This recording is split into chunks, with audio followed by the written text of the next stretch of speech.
So at this part of the process, we have what I call a voting station. There are many ways of doing this, but I have developed over the years this idea of having a voting station, which really makes sense to a lot of people. And then typically I'll take tokens such as these, or if I'm working outside, pebbles, can be marbles, anything that will just be a voting token.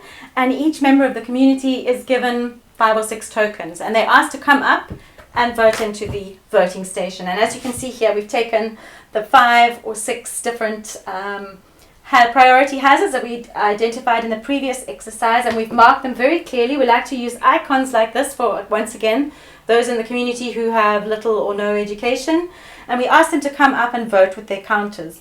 Now, we can encourage them to do this in many ways. They can either put all of them in one cup or spread them over several cups.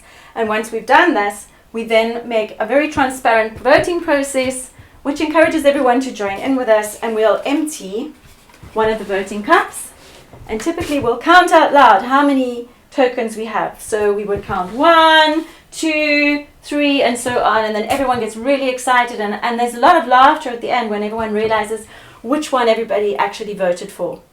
And these numbers that we've got from this voting process that we then transfer back onto the chart from the previous exercise.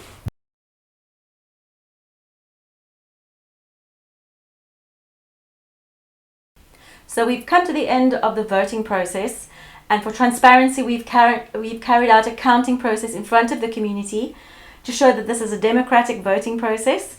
And having done that, we're now going to enter the numbers that we counted in the voting process onto the chart. So for example, we might have 10 people who voted for a lack of sanitation, 7 people who felt that crime was the highest priority, and flooding came in at a whopping 20 votes.